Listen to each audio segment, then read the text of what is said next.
Hi, friends. Welcome to a new webinar series from Amplify Media, Mental Health and Care, Coping with Stress During This Season and Beyond. I'm your host, Justin Coleman. Many adults are reporting an increase in mental health concerns due to the stress of COVID-19. And the holidays and winter are always a period of increased anxiety and depression. In this series, we'll talk with experts about how we can ease our stress, both for ourselves and for those we serve and are in community with. In today's first episode, we're discussing the prolonged effects of stress and how we can combat the toll that it takes. At the end of this episode, we'll send you notes from today, and you can find out more about this series by visiting amplifymedia.com and clicking the webinars link. So I'm excited to introduce our guests today. First, Victor Armstrong. Victor is the director of the North Carolina Division of Mental Health, Developmental Disabilities, and Substance Abuse Services at the Department of Health and Human Services. Welcome, Victor. Thank you. Thank you. I am so glad to be a part of this conversation. I think you nailed it at the beginning. It is an extremely important conversation to be having right now, and I can't wait to hear everyone's perspective on it. Amen. Well, next up, we have Amy Oden, who teaches theology and spiritual formation. Her book, Right Here, Right Now, is on Christian mindfulness. Welcome, Amy. Thanks, Justin. It's a treat to get to be in the conversation today and let folks just pause and give some attention to we have incredibly rich resources in our Christian history for such a time as this. Absolutely. Well, then finally, is my friend, Juanita Erasmus. Juanita is a co-pastor with her husband, Dr. Rudy Erasmus, at St. John's United Methodist Church in Houston, and is the author of Learning to Be, Finding Your Center After the Bottom Falls Out. Welcome, Juanita. Thank you, Justin. It's a pleasure to be here with you and your distinguished panelists. I'm happy to be a part of the conversation. Well, I'm excited that you're all here. And so let's dive in.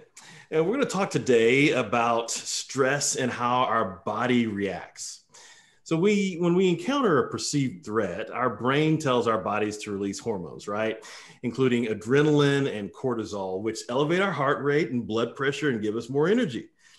Now, usually when the threat has passed, our heart rate and blood pressure decrease. But what happens to our bodies when we feel constantly attacked? What physical effects can prolonged or chronic stress have on our physical health?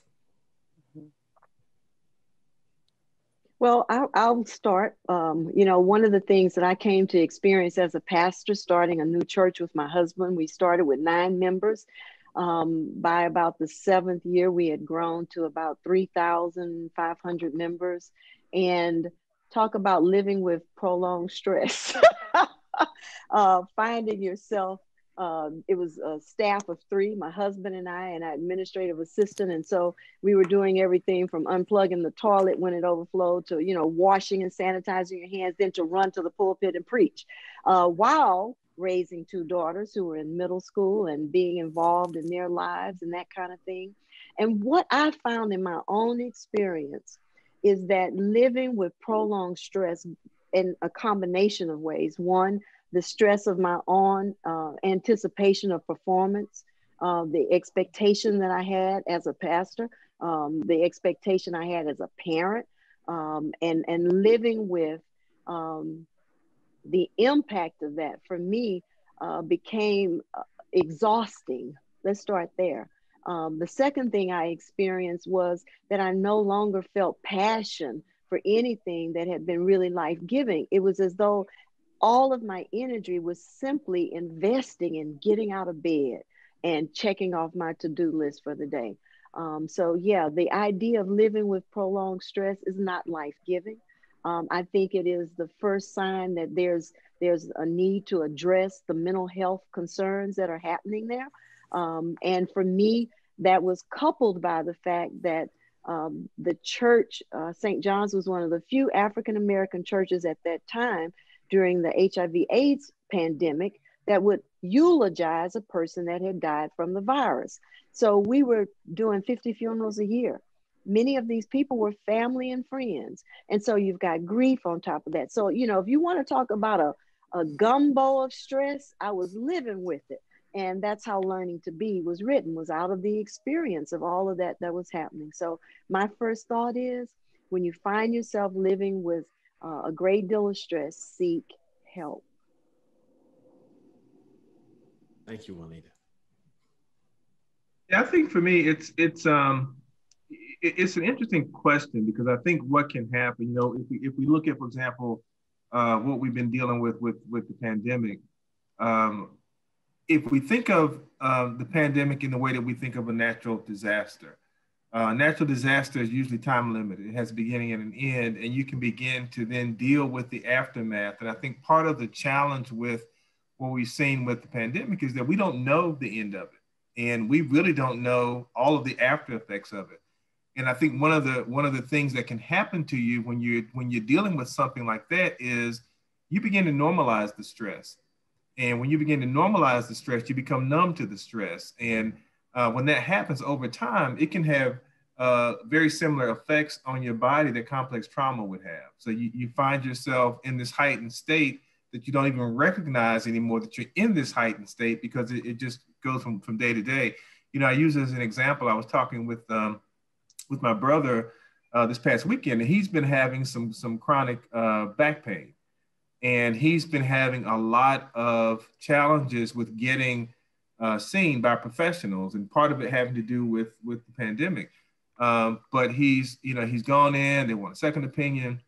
But he was sharing with me, he said, you know, they asked him to rate his pain on a scale of 1 to 10. And he said he told them, you know, it's hard for me to do that now because I've lived with it for so long. And what I might call a 2 today, I probably would have called a 6 months ago. And I think that's part of what happens to us when we live with this prolonged stress. It takes a toll on us mentally, it takes a toll on us physically, spiritually, emotionally, and behaviorally. But those challenges happen over such a prolonged period of time that we can lose sight of the fact that we're actually dealing with this heightened stress. And I think if we're not mindful and consistently bringing ourselves back to the moment and recognizing what's going on with my body right now, you know, what's going on with my mind right now, how am I feeling? You know, am I concerned? Am I worried? Am I feeling fatigued? Am I, you know, if we don't continually ask ourselves those questions, we can find ourselves in a place where we've had this substantial impact on ourselves physically, mentally, and emotionally, and we didn't even see it coming because we've just normalized that feeling. Mm. And to piggyback on that, not only do we normalize it in our relationships and sort of psychologically, but neurologically we normalize it, right? So now we developed neural pathways in the brain that are hypervigilant, that are constantly telling us we're under threat, whether we are or not, right? And that are telling us to be anxious because something is wrong, so much so that then to not be anxious feels like something's wrong. And so we'll actually pump ourselves up or find things to react to sustain this level of stress that we've now normalized, right? So it really has this distorting effect. Yeah. You know, the other thing I would add too is I think, and I know I'm you know, on a panel with people of the clergy. I was raised the son of a pastor. My father pastored in the Church of Christ for 48 years. He just retired about 3 years ago. But I also know that when I was growing up, oftentimes feeling anxiety or depression was equated with moral or spiritual weakness. And I know that today I still deal with that. You know, I still find myself having to stop and ask myself, should I be feeling like this? You know, because you're socialized to feel like, you know, you're not being a good Christian if you are experiencing anxiety or depression, or, you know, as a man, you know, you're not supposed to show that vulnerability. And so I think that puts additional pressure on us when we apply all those nuances that we've been socialized to believe. Victor, thanks for saying that too, and particularly the aspect about being a man. You know, this is a very unusual time that we're all in. And the example of your brother and his back pain was an incredible example.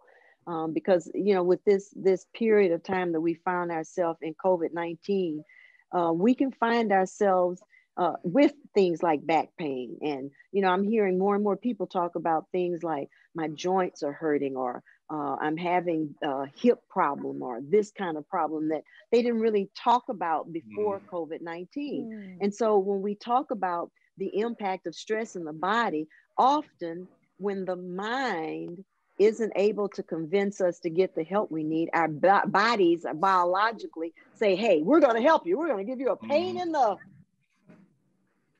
so you'll take care of this and you'll recognize there's something going on. So yeah, thank you for mentioning the challenges of being men during this time. And so often that added pressure of, I've got to look like I've got it all together. You know, I think one of the best gifts that men can give themselves is the gift of awareness, and to share the gift of awareness with those who are living with you under the roof. I'm aware today. I'm noticing today. Here's what I'm feeling today. Here's what I'm sensing today.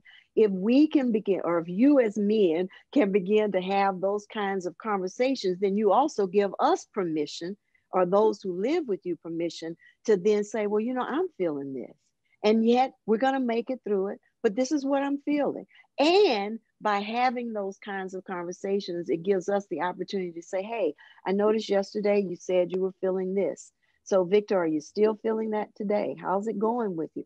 Because so often, I think the study says women are given like 10,000 words and men are given 900 a day or something like that.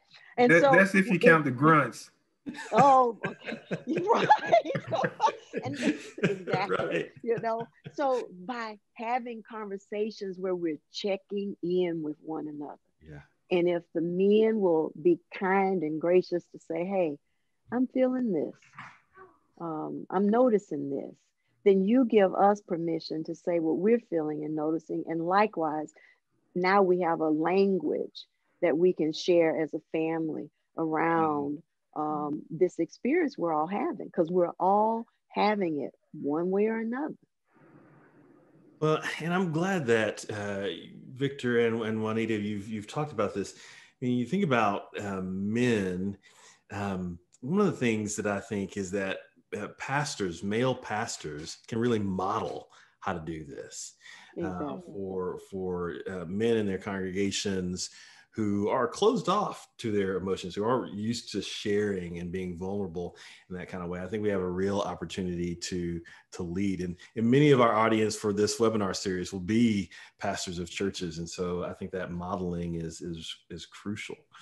So we've talked about kind of the cumulative effect, right, of stresses, and Victor, you mentioned how this can create a complex trauma over time. So, you know, small things, right, can add up to create stresses in our lives, and this has been a year of small and significant stressors. So let's talk for a little bit about the difference between our body's natural reaction to situational stress and the warning signs that we may have a more significant mental health condition due to the prolonged stress of the year.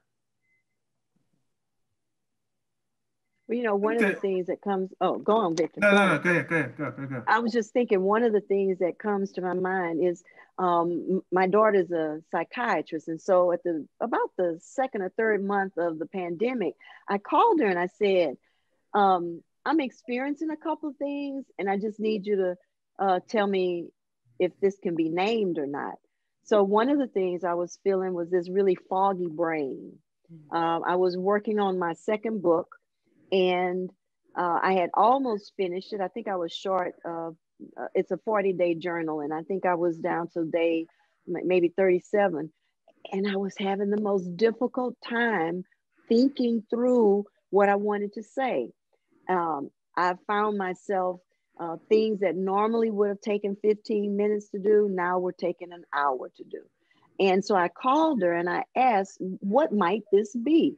And she suggested that one of the things that we're all experiencing is allostatic load. And I'm thinking, I've never heard of this phrase. And so she said, well, you remember, have you ever gone to a concert where you were all excited about the concert? You could feel the energy in the parking lot. Everybody was excited, right? You get into the arena, everybody's ready. Not one beat has been played, but there's this high, this great energy that's happening in anticipation of good, right? She said, we're all carrying the lower level of allostatic load, and that's the experience of not knowing how we're going to move through this change, this thing that's not necessarily the anticipation of good. And so for that, naming it helped me to identify that this brain fog that I was experiencing didn't mean necessarily that I needed to get my psychiatrist to up the amps on my meds, but that there was a new level of awareness that I could bring to what I was dealing with. And so I want to share that as something for us to think about. Yeah, I think that's really important. And you touched on the fact that you were experiencing something that was different. And I think that's one of the things that we have to be mindful of. If you know, all of our personalities are different. Some of us are more, you know, introverted, some more extroverted. Some of us more high strung than others. Some of us, you know, usually carry things more internally, are not as vocal about things. But when you find yourself, you know, things that you used to enjoy doing, you don't enjoy doing anymore. Things that you used to tolerate now seem to just, you know, send you over the edge. You find yourself yelling and screaming at your kids or your loved ones. I think we see, and we see, you know, either all of a sudden you have less energy than you've had in the past, or you have this, you know, all of a sudden you have this surge of energy that you just can't seem to sit still. I think being mindful of those things is extremely important.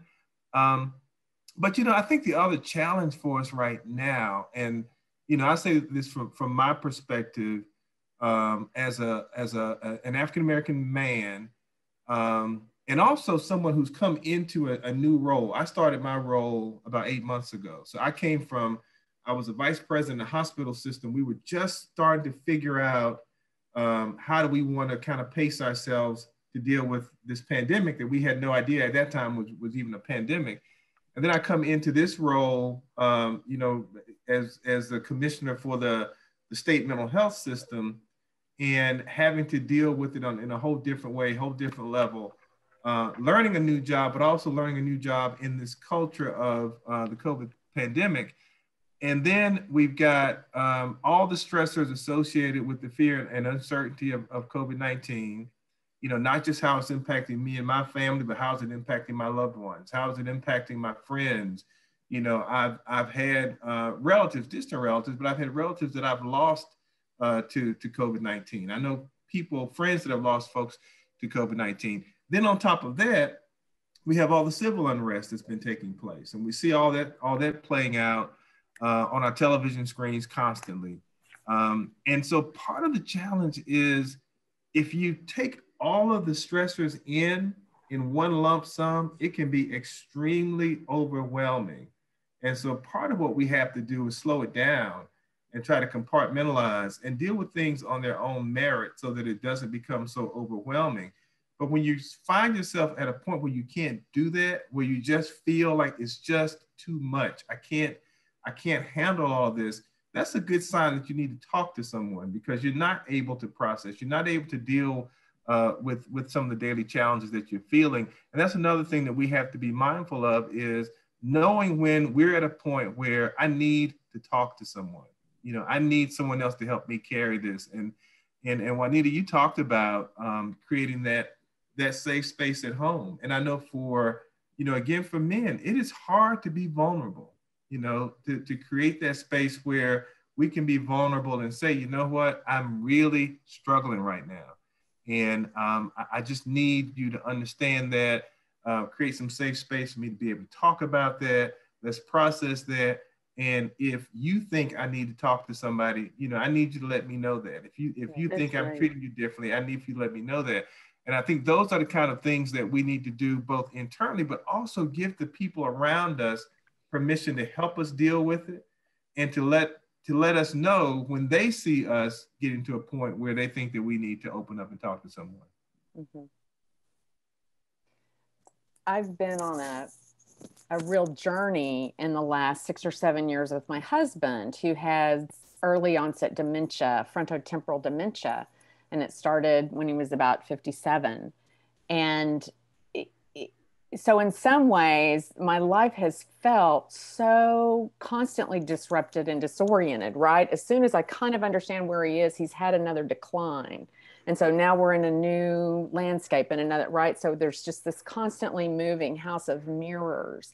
And so for me, knowing the difference between just normal everyday stress and then when I'm really at risk of being overwhelmed, and then, you know, the pandemic's another piece of that. For me personally, some of my red flags are sleep disruption, where I'm waking up in the middle of the night with looping thoughts that I can't control, right? Same thing over and over. What if this, what if that? You know, that's a red flag. Another red flag for me is the foggy headedness that Juanita was talking about. And especially when I've got to make a lot of decisions about his care and right. And I can't, you know, think straight. And so I really appreciate both of you, Victor and Juanita, pointing out that none of us is doing this alone, right? We've got to call on our posse, our folks, to be willing, you know, to help, ask for them to help us see, do I seem right to you? You know, because, and then the other red flag for me, besides fogginess and sleep disruption, is teariness. I would just get weepy. And it bugged me because that wasn't typical, you know, and I just started getting weepy, you know, and I thought, okay, something's going on that's different. And so having those people, though, in your life who can help you see that is really critical. Yeah. Amy, that's such a good point.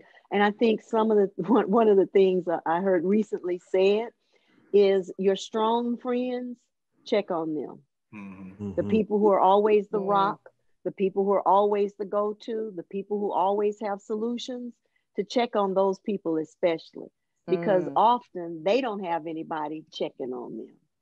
Right. Good word.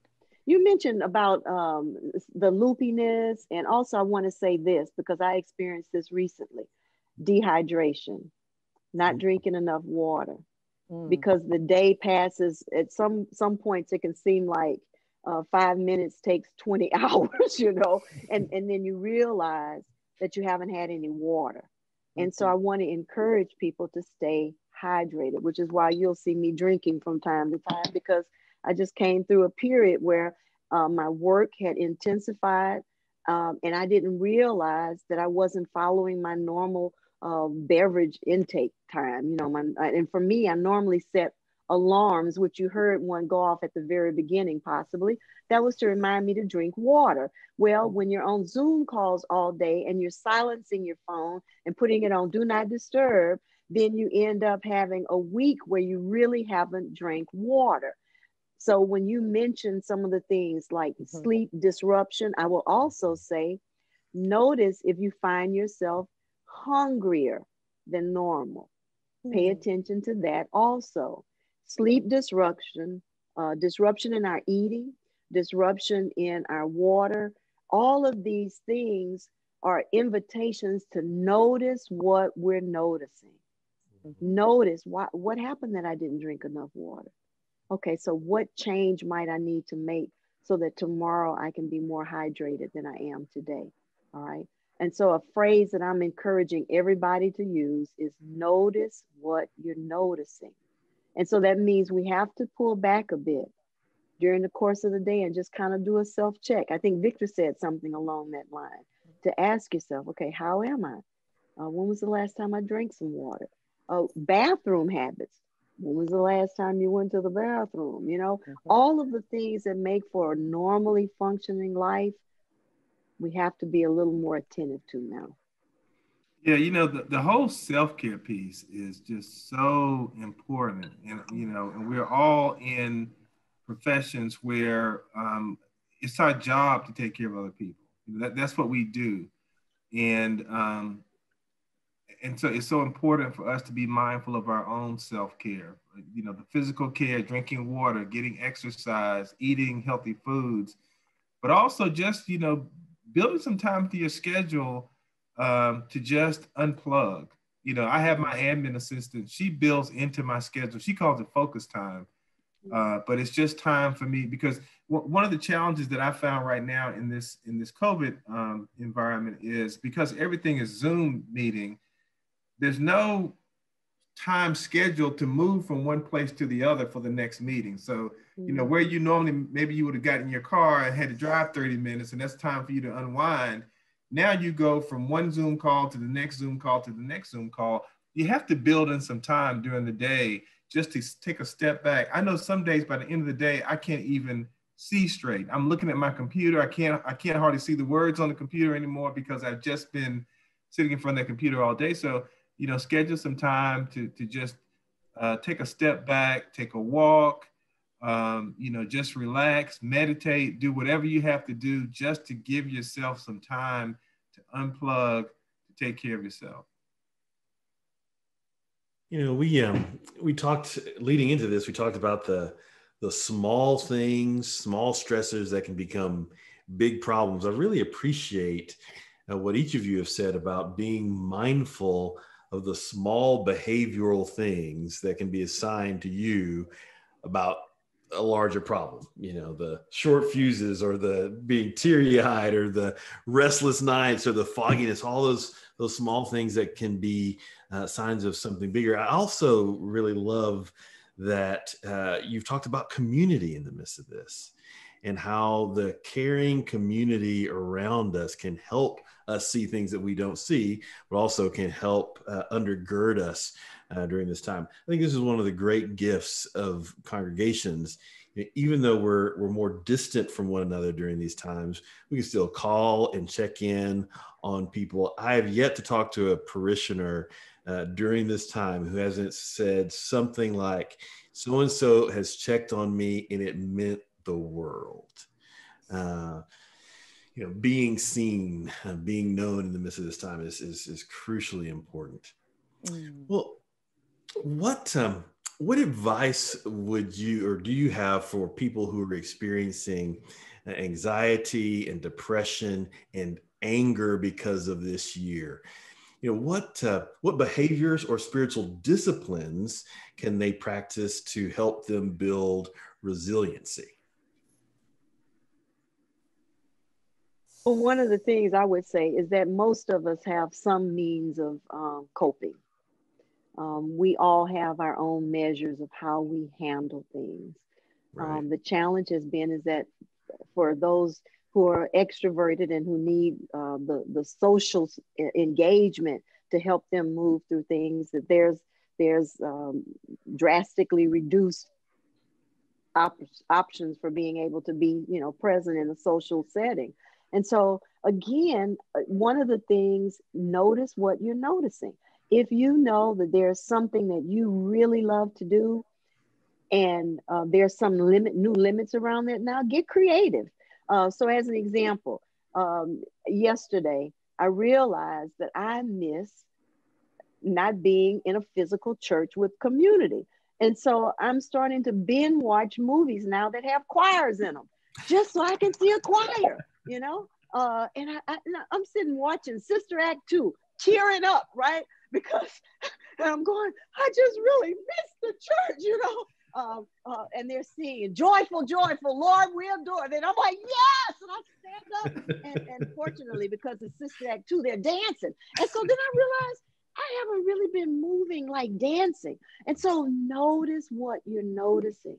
Mm-hmm. If some of your key tools for resiliency and support have been hindered, hampered, removed, then pay attention to how it is you might recreate that experience, or an experience that will be life-giving for you. So yesterday, getting up and dancing to Sister Act 2 did all the world of good for me. And so again, notice what you're noticing, what practices, you know, whenever I talk to people about what is it that you would typically do to help you get through a difficult time? Most people have at least one something. Maybe it's a soak in a hot tub, and you listen to some, calming music. Or for me, one of the things I normally do is I keep a bottle of bubbles on my desk. Bubbles, children's bubbles, and I blow bubbles, right? Or keep a balloon on your desk and just blow it up and then let the air out. And then blow it up some more and let the air out. Find some ways. Be creative. I know you can do it. That would be my thought. I know you can do this. You know how I know? Because you have been here this long, however long this is, and you have gone through difficulty. That is a part of the human condition. So now let's just be creative in noticing what it is that we might be missing, and then find creative ways to offset that thing we're missing, You said something so important, I think, in that there are things that we do. We all have our ways of coping. We have our own coping mechanisms. We have our own ways of self-soothing. And when we don't have those things, it can be easy just to get frustrated, angry, because you don't have that connection to that thing that you used to do. What we don't often stop and think about is, what is it about that thing that I need? And, I know for me, I struggled early on because I have for the past 30 years gotten up and worked out every day. I go to the gym every day, 7 days a week. I like to go to the gym. And when I couldn't go to the gym, when the gyms were closed, I struggled for a while, but I had to stop and think, and I would also get up and I would exercise, I would do other things.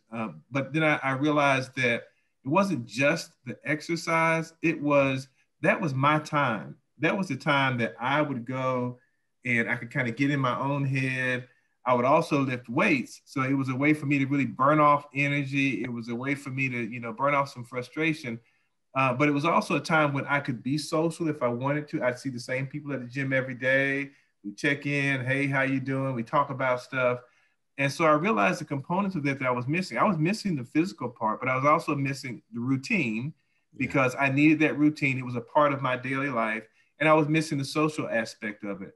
And once I began to understand what it was that I was missing about the different components of it, I found ways to deal with and replace that. So I found ways to reach out to people that I hadn't been reaching out to, so I could have that social connection. I realized that just getting up and walking or running wasn't replacing the weightlifting. So I had to do some different things. I needed to throw something around. I needed to pick up something heavy. I needed to do some push-ups. I needed that because that was a part of me, but I also needed that routine. So I needed to, I've been used to getting up for years at between 4:30 and 5 o'clock in the morning to work out. Because the gym is closed, I still need to get up at 4:30, 5 o'clock in the morning because I need that routine. It helps set up the rest of my day. Because I'm one of those folks that gets up at 4:30 in the morning, my eyes are getting heavy by 9 o'clock at night. Well, what I realized was whether I got up at 4:30 in the morning or not, my eyes are still getting heavy at 9 o'clock at night. So I might as well get on up and do some exercise. And so once I began to really understand and realize what it was that I was missing, then I began to figure out, how do I replace those components of it? But it is so important that we are in tune to ourselves to understand not just what is the activity that I'm missing, but what was that activity doing for me, and how can I deal with that piece, that loss? That's beautiful. I think, all the things we've all been saying, we have a whole list of suggestions around sort of tapping into resilience and how we do that. I think part of the invitation right now is to drop the facade of being perfect or having it together. And one of the ways we reduce our anxiety is by not pretending we don't have it, right? That actually increases anxiety because we sense our anxiety. We tell ourselves, well, that's dumb. Why am I anxious? I shouldn't be anxious. I can't let people see I'm anxious. That only fuels it, right? And so practices of self-compassion, the practices Victor and Juanita have already talked about, pausing, do a self-check, particularly a body check. What is my body signaling to me right now? And then how can I receive that graciously instead of repressing it, judging it, trying to mask it, especially in all these virtual online places where we want to present, you know, like I've got it together. But instead, what an invitation to just be real. And as a Christian, I think that is central to the good news that God's not asking for a bunch of fake people to show up, you know. So there are mindfulness practices to help us do that. Our breathing is such a great tool. We have it all the time, right? You don't have to read a book or get fancy equipment. You've got it with you all the time, and that's a great tool as well for doing that self-check, for pausing, to really be attentive, to notice what you're noticing. I love this, and I love those, just the everyday rhythms that we can create, the everyday disciplines that we can create. I've got a parishioner who's a judge, and he's dealing with, you know, challenging conversations all day long, every day. We have a Monday night, late Monday night, small group. It goes beyond Victor's bedtime, and so this fellow comes in and he says, you know, I've had a long day. I get home, I'm, you know, helping get the kids to bed. I'm exhausted, but I need the discipline of this group. You know, checking in with people. He said, even if I don't have anything to say, even if I'm not haven't prepared for the session, just seeing the people, hearing the conversation, being able to pray for others and being prayed for, that is an anchoring discipline. That group of people is an anchoring community and a discipline for him during the week. I love that. I also love listening to Sister Act. So there are a bunch of people who are going to go out now, watch Sister Act, Sister Act 2. Exactly. It's just to dance with Sister Juanita here. That's right. So our conversation really has a natural segue into talking more about the practice of mindfulness and how mindfulness can help us to create space to better respond to stress. So what are some of the beginning practices of mindfulness that people can start practicing today? Well, one of the practices that I like to invite people into is the examine that Saint Ignatius of Loyola, I think it was in about the 13th century, taught his monks that the days might get busy because they were working monks. They had to have jobs in addition to their responsibilities in the monastery. And so he said, you might end up missing mass and you might miss the prayers of the hours, but do not neglect the examine. And the examine is a simple practice that we do right before bed. I suggest you not do it in bed because you might fall asleep, but to perhaps sit on the corner of the bed or sit in a chair. And I like to light a candle so that I say to myself, I'm engaging in a practice here. I'm not just sitting in a dark room, although that might be helpful. And the practice invites you to ask the Spirit to take you back through your day and show you the places where you were able to easily offer love and to receive love. Or another way of looking at it, what gave me life today? What gave me joy today? What was it that made me smile today? Checking in that way and going back over the day and looking for the good. And then you give thanks for it. The second part of the practice is, again, inviting the Spirit to walk you back through your day. What part of the day was difficult for me? What part of it was extremely rough? What was painful? What got on my last nerve today? You know? And so you go back through the day and you say, oh, wow, I was so rude with that person. Oh my gosh. When really I was frustrated because I couldn't get the timer to stop ringing while I was on that last Zoom call. Oh my gosh. And so then you get an opportunity to see the thing that didn't go well, see if there's any way you might rectify it, or at the very least, forgive yourself for it. then you give thanks for that as well. The third part of the practice is simply this: do more that gave you life and do less that took life from you. Be examined. Right. Amen. I love that. And it's one of my favorite practices as well. Yeah. Yeah. And it trains your brain to then start looking every day, right? To have eyes to see all those good things. So that's fantastic. There's some simple breathing spiritual practices, that really go all the way back to the early church, to Jesus himself, even around, this notion of ruach, right? The breath of God is the word for breath, right? In Hebrew and in Greek is the same word as spirit, breath and spirit. So our breath connects us with God and with mindfulness. And so pausing to breathe, you can set a timer, just like you do to drink water. You might even get a buddy, a mindfulness buddy. So you both have a timer that goes off certain times during the day, and take 30 seconds. It doesn't take long to be mindful through the day. That timer goes off, pause, do a couple of deep breaths, do a self-check, and invite God to hold with you, whatever's there. You don't have to fix it. You don't have to figure it out. Maybe what's there is frustration. Okay, God, hold this with me for 10 seconds. Okay, let's go on. Got to get back to work. You can do that at a stoplight or at the kitchen stove. And so that's an easy starting place. Amy, thank you for saying you can do that for 10 seconds or 30 seconds, because so often we think of practices as being something that, I've got to plan it in the schedule and I need a good hour to really get into it. So thank you for offering that ease. Yeah. And I think too, speaking of ease, for me, I think a lot of us have been taught aspects of mindfulness and didn't know we were being taught aspects of mindfulness. Absolutely. I think what my grandmother called getting in her prayer closet was mindfulness.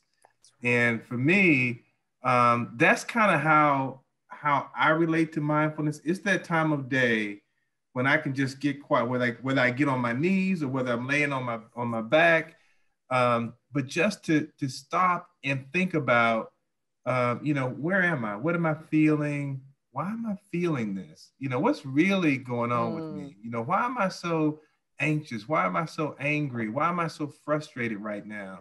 And then what is it that I want to accomplish that I'm not accomplishing? Am I really missing something, or have I just allowed the things going on around me to get me so wound up to where, I'm at a point where I'm on edge and frustrated? And it's just that time of reflection and really being in the moment. But I think the reason that equating it to that prayer time to me makes it so much easier is because that prayer time is the one time you allow yourself to be vulnerable. You may not be vulnerable in front of your spouse or your coworkers.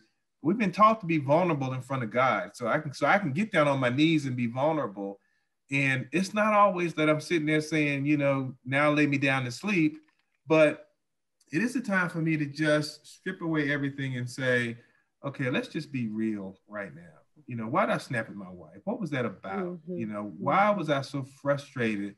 Why am I feeling like, I've got to get everything done today? Is it really that important that I get all this done today?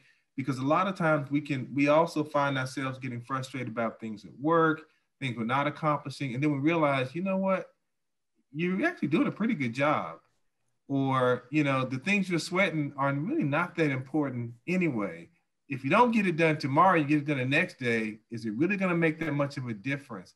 And I think that for me is where the mindfulness comes in, is stripping away all of the expectations, is stripping away, all of my ambitions, all the things that I think I want to do, and just allowing myself to just be in the moment and reflect on what's really, really important.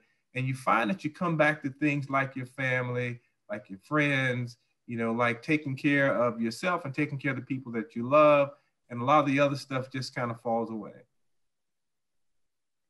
Can Amy, I add early, something oh, please, also that yes. Amy mentioned about the breathing and about the being? And Yeah. this is what I talk about in learning to be. Many of the things we're discussing, I use at the end of our chapters to reflect and invite engagement in. And so I'd like to offer us a simple breathing technique.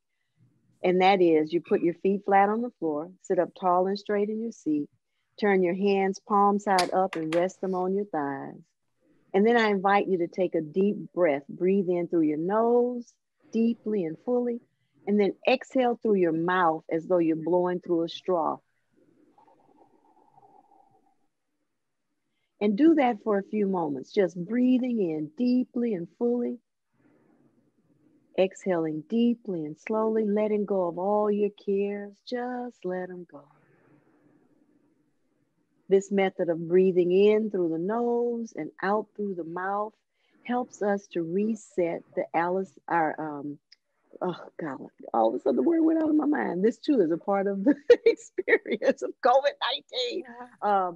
The sympathetic nervous system, so that our flight, freeze kind of gets reset by breathing in through the nose and then out through the mouth as though you're blowing through a straw or as though you're blowing bubbles.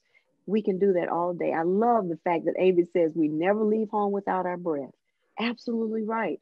And so people will say to me often, well, which breathing technique should I use? And I say, whichever one you will use. Amen. Use that one. Yeah. I really appreciate what you both said, Amy and Juanita, on this. And I even think about these times and those with younger children. So I've got three boys at the house, and Victor, I know you've got some young kids at the house as well. And this practice of mindfulness has been really crucial for them, and those breathing techniques have been really crucial for them as they are experiencing all this time online during virtual schooling, and particularly for the youngest of them, not fully being able to articulate all of the frustrations that he has with it. So, allowing them to become connected with themselves again through mindfulness practices has really gotten us through some long days of virtual or online schooling. Kids love it. And all of the research shows that it really helps with emotional regulation, as well as, it builds neural pathways around attentiveness, all kinds of amazing things. And so, yeah, kids can teach us how to be mindful, right? Yeah. Indeed.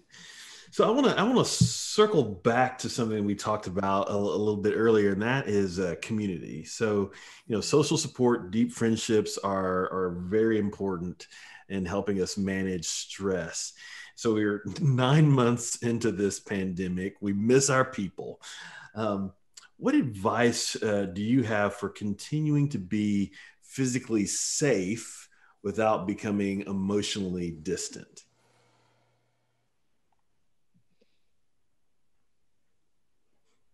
Well, I guess I'll jump in again. One of the things that we've been doing is using Zoom to our benefit. So as an example, this Friday evening, 100 or so women from St. John's are going to gather for what we call Sisters on the Sofa. And we're going to be on Zoom. We've mailed out packages to all the people who registered. And so they're going to get a few goodies in their package, and they're going to be invited to pull those goodies out in our time together. And we're finding that people are really benefiting from us breaking them into small groups on Zoom, and then maybe asking them something to think about or to reflect on. So one of the things that we're going to be asking them this Friday is, in the midst of COVID-19, name one thing you've been grateful for. Yes. And so we're finding our seniors are appreciating this. We've mailed instructions out to them. And so they've had a seniors conference online using Zoom.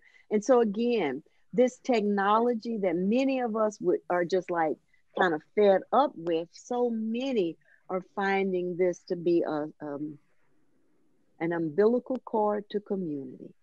And so I invite us to be creative in our ways. And those of us, especially as pastors or leaders, who are helping to empower groups and congregations and so forth, be creative and engage these technologies in ways that help people to stay connected. Yeah, I think that's, that's so important for a number of reasons. One is because, staying connected to other people does relieve some of that sense of isolation and some of that stress that we feel. So it's very important for us to stay connected to other people. But I think it's also important for us to, one, in our staying connected to other people, one of the things I always try to focus on, and I use social media to do this, is to try to put good into the world. We can use social media, we can stay connected in some very negative ways.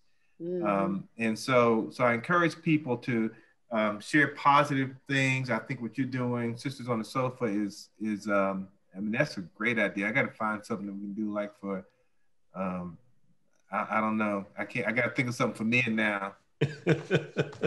Brothers on the Bench or something like that. We'll hey, that's great. That's it. Do it. Brothers on the Bench. Go for it. Something. But I think putting something good out is so important. And so, like, on a daily basis, I will try to put something out on Twitter. I use Twitter, Facebook, Instagram, and LinkedIn, and just try to put out positive things. Usually it's things around behavioral health. But the other thing I think about that's so interesting about community is we all form community, and we form community based on a number of different things. And when we're in times of uncertainty, we seek out familiarity. And so we seek out our community. But that can be troubling, because what we can end up doing is seeking out people to commiserate with. And so I think it's so important that as we seek our community, we're seeking out community that is uplifting and community that's going to help to improve our mood, and not just seek people who are going to agree with us. Because I also want a community that's going to say to me, you know what, you look quiet today. Everything okay? We just, we want to make sure everything's okay with you. Not community that's just, we're going to get together on social media and talk about, how much we hate the state of politics, or, you can get on the social media and you can find somebody to agree with any viewpoint that you have. And so I think that as we are really reaching out for that sense of community, we also have to guard our hearts and guard our minds and guard our spirits about who it is that we're communing with and how we're forming that sense of community. That's beautiful. Yeah. And I would add, I know for me, part of sort of navigating the loss of community in some places has been just letting myself be sad sometimes. My husband, I had to move him into memory care in July.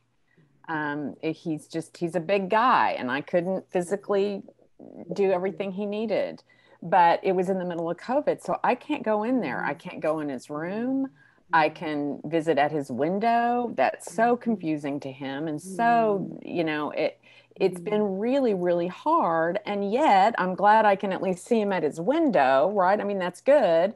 I don't want to risk COVID and have all those vulnerable people risked by family members coming in. So that's the safety part.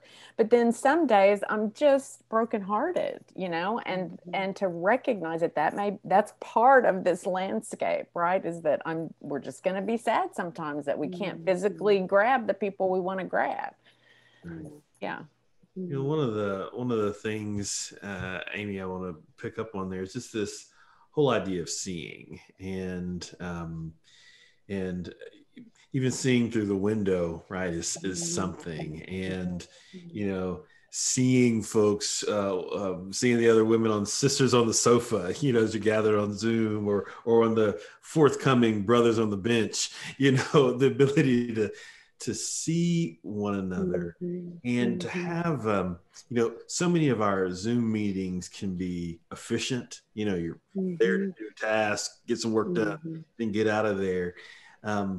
Having that breathing room in these gatherings so you can really see one another. One of the most moving messages I received was probably the earlier third of this pandemic. I was meeting with a group of area pastors, and boy, just been a lot going on in church, a lot, adjusting at the house. And I was convening this meeting, and then afterward received a message from one of the fellows who was there. And he said, are you okay today? You look tired. You look a little bit more tired. Mm-hmm. And, and I had to stop and think about it. Yeah, I actually am. I'm kind of worn out this week. And so then we had a call and talked about it and prayed about it.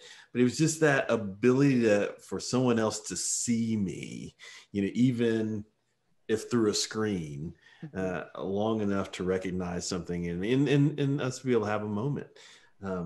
So I really appreciate this whole idea of seeing as helping us enter more deeply into community. One of the things I'll say real quick too, that I found really is good for other people in my sphere, but it's also been so helpful to me, is once a week, usually on Tuesdays, I will just kind of go through my contact list and I will text people and just say, hey, I'm checking on friends today.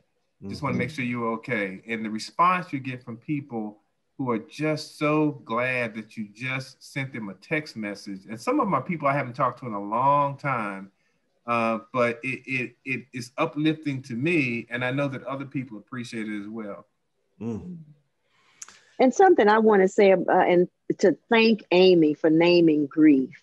Yeah. Because I find that there are a number of people experiencing grief. I have an acronym for the grieving process based on Elizabeth Kubler-Ross's work, and it's DABDA: denial, anger, bargaining, depression, and then acceptance. And so for us to be mindful that at any point we might be experiencing denial, we might be experiencing anger, we might be bargaining, if this would just be over, then maybe I can, trying to rationalize and negotiate a way forward, a way out, then to recognize that there are moments where there is deep sadness, deep loss, deep longing, and I would even add discontentment. And again, it goes back to noticing what we're noticing.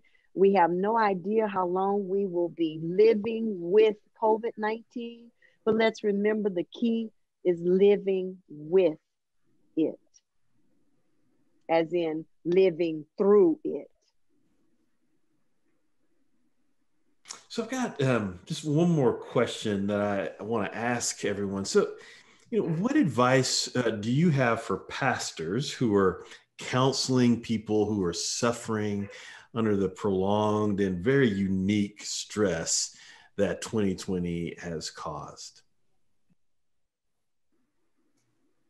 Well, I'm going to tell you something, and this is what I share with. I end up here lately doing a lot of conversations with the faith-based community, in large part because of trying to deal with some of the disproportionate impact of the pandemic on historically marginalized populations, and the faith-based community being such an integral part, of the lives of people in those historically marginalized populations. But, one of the things that I often share with pastors is, well, there's a couple of things. One is that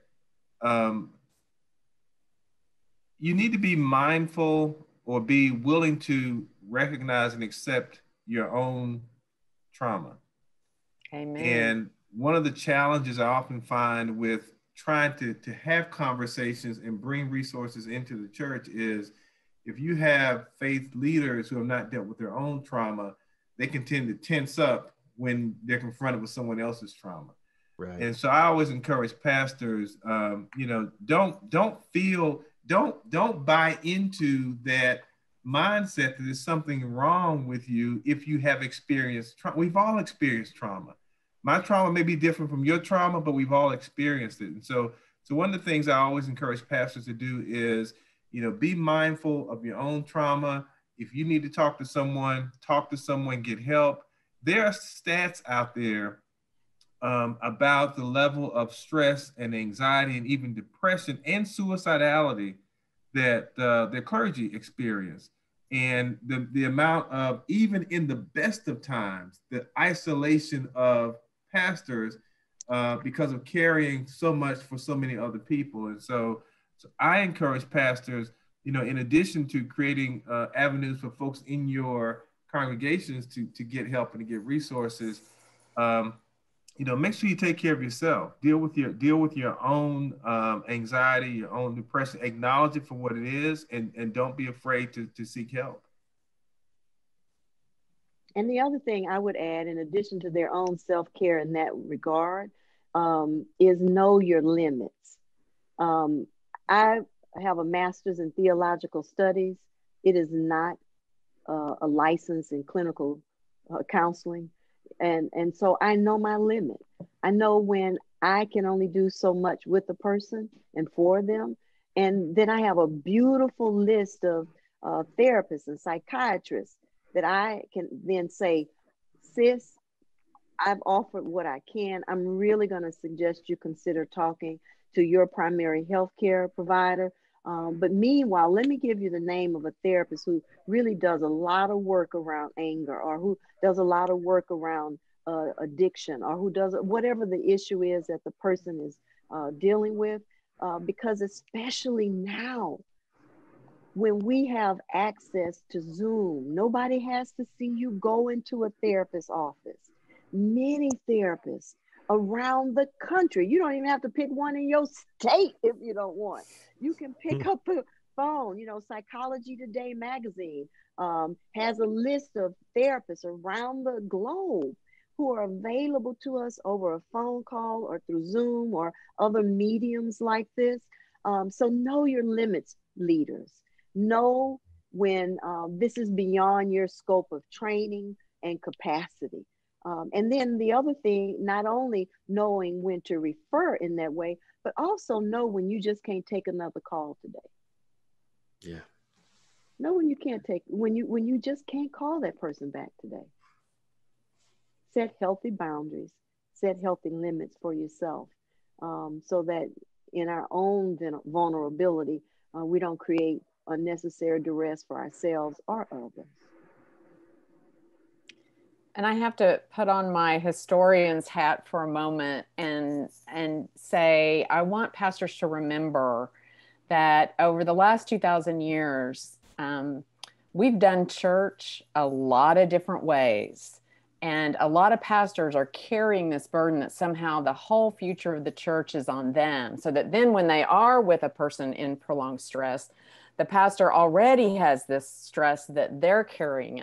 And so I always want to remind people, you know, certainly the way the white mainline church does church is less than a century old, right? So there's lots of other ways that church can look. And your job as a pastor isn't to be responsible for the whole body of Christ, but it is to trust that God is at work in that person's life. It's not all on you.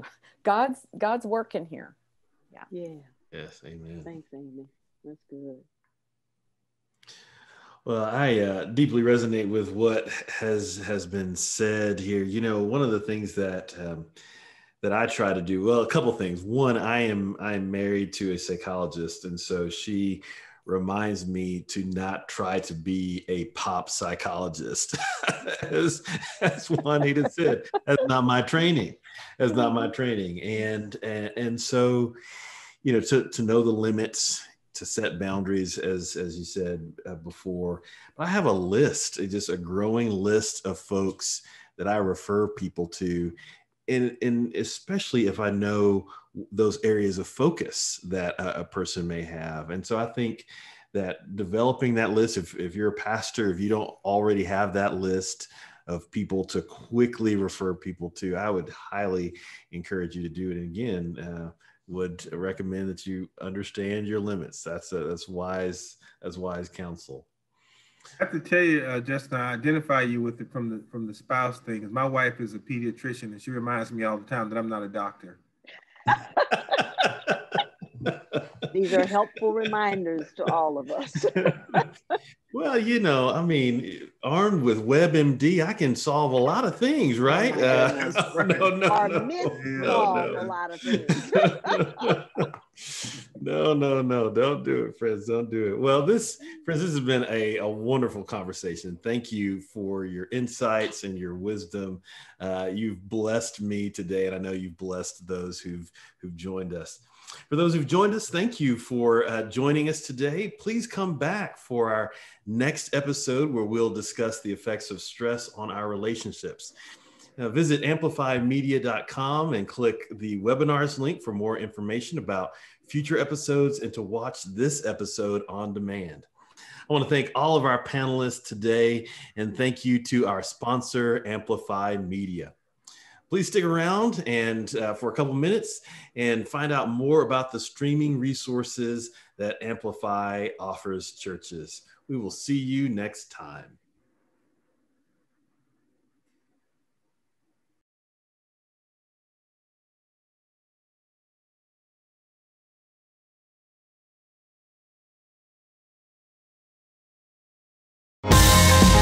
Amplify is an easy-to-use multimedia platform that will allow your congregation and community to discover, customize, and share diverse resources that encourage deeper discipleship and equip you to pursue your mission with greater impact.